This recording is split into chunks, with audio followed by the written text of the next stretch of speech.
Well, joining me now from Washington, D.C. is Mary Rice Hassan. She's the director of the Catholic Women's Forum, an organization that aims to amplify the role of women within the church.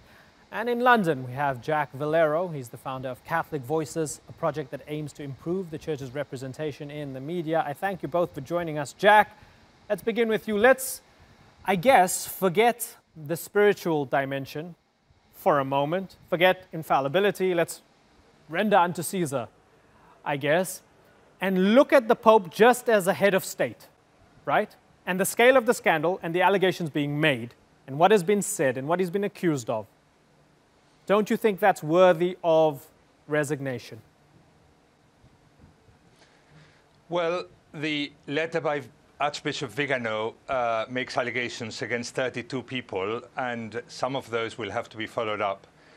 About Pope Francis, he says a very simple thing, that he told him about McCarrick in June 2013, and that Benedict had imposed sanctions of McCarrick, which Francis lifted and put him back into circulation. Well, that has been proven to be false. And that's really the only thing he says about Francis, because there were no sanctions or no public sanctions. McCarrick had a public life throughout the pontificate of Benedict, and really nothing changed when Francis came along. So the questions are not what Francis did or didn't do about McCarrick, but what did John Paul know when he made him an archbishop and a cardinal? What did Benedict know when he didn't act against them? And I have found, looking at this letter that came out 8 days ago, it has been really a distraction. It has made Catholics fight each other when we really should be united to fight the cancer of child abuse. Okay. Another question is whether Pope Francis has been effective in fighting child abuse. That's something to be discussed. But really, the Vigano letter has really not helped at all. Yeah, it's interesting that Vigano's letter came out while Pope Francis was in Ireland, a country, I guess you could say, wrestling with its Catholicism in many ways, with modernity and with faith. Mary Rice Hassan, should the Pope resign? I'm not going to speak to whether the Pope should resign or not. The presumption is he's our Holy Father, he's our Pope, but what we do want is answers. And women want answers in particular. And I think in the United States, this issue is not going to go away. So I would disagree respectfully with what Jack had said just now, that it has been established that Pope Benedict did not put public sanctions on then Cardinal McCarrick. What we don't know, what we do know is that there were some kind of sanctions or some sort of restrictions, and that former Cardinal McCarrick felt free to disregard those. But more importantly, the questions that have been put to our Holy Father are questions that he needs to answer, because his flock is anguished. People are anguished and hurt and betrayed here.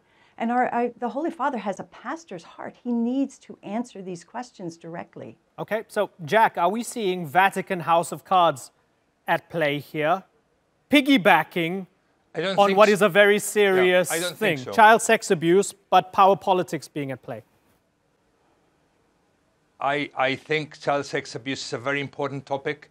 We must tackle it. We must tackle it properly. I just don't think that this letter has helped. We need to investigate the McCarrick affair. The McCarrick affair needs to be investigated in the year 2000 with John Paul, in the year 2004, 2005, 2006 with Benedict. It doesn't need to be investigated now. The problem was before. But more importantly, if you look at the Pennsylvania report, which came out just before and was horrific, this needs to be investigated further, and this needs to be, people who were implicated in these things need to be found, right, and punished, and victims need to be recompensed. This is the real work that needs to go on.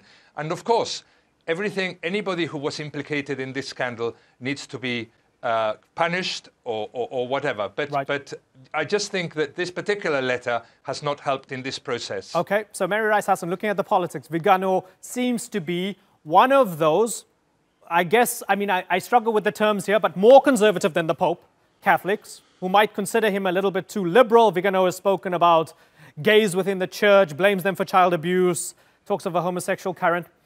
There's an idea that there are those who consider that the Pope too liberal, who are using this to try and get rid of the Pope. They were people who kept quiet when there were allegations over Pope Benedict and covering up child sex abuse scandals in Germany and the US and elsewhere. And now suddenly they care about child sex abuse because it's a good opportunity to get rid of Pope Francis. Does that check out? No, I disagree. And so here's the thing. We don't know. Certainly there were problems under past popes because these problems are long-standing. But when you are the leader, as the Holy Father is the leader, you're the leader today. And these allegations have been made against him personally. And I don't see this as a source of division. There are people from both the right and the left who are calling for the same thing, who are just humbly asking the Holy Father, please tell us. Because the allegation, the most serious allegation to my mind, made by Archbishop Vigano, is that our Holy Father knew about Cardinal McCarrick's past, or former Cardinal McCarrick's past, and yet still allowed him to be the spokesman and to be out front and center and to be advising. And so if that's the case, we need to hear that from the Holy Father. And we need to hear the apology that goes with that, or the explanation if it's more complex. But what's not acceptable, what is not speaking to the heart of the anguish of Catholics here in the US, it's not speaking to us to say, I won't say a word. Right. And so that was particularly hurtful. Yeah, Jack, why is he keeping his counsel? Why doesn't he give an adequate explanation? Why doesn't he say Vigano's talking nonsense and there's no proof that I knew, here's why? Why not? Well, I think he's following the same policy as Benedict before him. So he saw that John Paul had done nothing about him, that Benedict had done nothing. He didn't want to throw them under the bus. So he continued. He didn't make any change or re-establish McCarrick at the center. This is false. He just continued the same with whatever was known. As soon as it was known that he had been involved in child abuse, he was punished publicly. The only person who's sanctioned McCarrick is really Francis. It's not Benedict. It's not John Paul. And but really, this is important, of course, and we must have answers. I agree with Mary. But what is really important, more important than that, is to overcome this cancer of child abuse, whether it is this some aspect of homosexuality. But that's true. The Pope himself says it. But Jack, certainly, the Pope himself says that. I mean, in response to the Pennsylvania grand jury report, he said all the right things, didn't he? He said all members of God's people need to help to uproot the culture of abuse. Everyone of the baptized must feel involved in the ecclesial and social change. Exactly. He said that shame and repentance, was necessary, and it was not where it should have been. They didn't act in a timely manner. We showed no care for the little ones. We abandoned them. All of that is what you're saying. He's shown that sense of contrition as a leader. But the point is, someone who's very senior, this is not a small fry, someone who's very senior, who was very close to him, has said that he knew all along. That's what he's not addressing. That's the point. Yeah. Right. But that's not reliable. That is not reliable.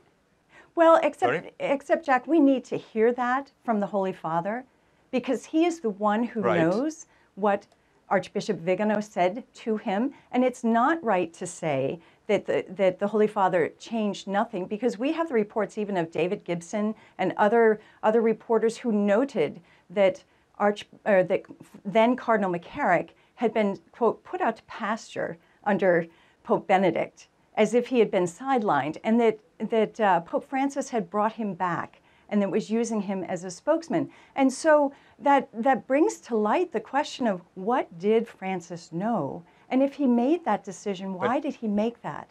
And so the people here, especially in the United States, I wonder if in Europe the pain and the hurt of people here in the US is being underestimated. People here in the US need to hear the Pope look us in the eye and tell us with that great pastor's heart what we are to understand about what happened and what's going to change and what mistakes were made under him and perhaps by previous popes. But we need to hear that from him, because he is our leader. He is the one we must trust. Good. And it creates a climate of distrust. Okay, Jack? No. Okay, we need to hear. But he wasn't put out to pasture during Benedict. He was extremely active all over America, and he was feted by Vigano himself, by Benedict. So he was very much at the center of life. To say that he was sidelined and then he was brought back into the center just doesn't fit the facts. So we need to hear. But the scandal of the seminaries, which has come out now, which hadn't come out before, because it hadn't come out into the public, which now has exploded, not just there, but in Boston, in Honduras, in Chile, needs to be tackled, and that will be tackled throughout the church, and that is being looked at. But to say, because the Pope knew something in 2013 and he behaved exactly the same as Benedict, why we're getting distracted with this when he has shown that he wants to solve this problem of child abuse. And of course, this is a new problem that we find now with McCarrick, which is the abuse of seminarians. And we need to tackle that. But why are we getting distracted here when really this problem comes from before and we are looking into it and we are requesting all the information all around the world in all the seminaries that went around. And Very with finally, McCarrick, when it came out, we did ask for the information, and we are waiting for it. Very finally, Mary, because we're out of time, in less than 30 seconds, please. No, so here's the thing. This is not something that Pope Francis has had no hand in, because we see also a track record, unfortunately, over the past year and a half of him being skeptical of claims of sexual misconduct on the part of bishops. And so with this direct accusation made by Archbishop Vigano, we need, in order to have confidence in the church going forward, in order to have confidence in his leadership, we need Pope Francis to provide answers. And that's why we wrote that letter. Women want answers, to hear the pain of those who are suffering under this confusion. We need his leadership. We need his answers now. Okay, lots of questions, very few answers for the moment, and that's why we're having discussions such as this one. Mary Rice Hassan and Jack Valero, I thank you both for joining us here on the Newsmakers.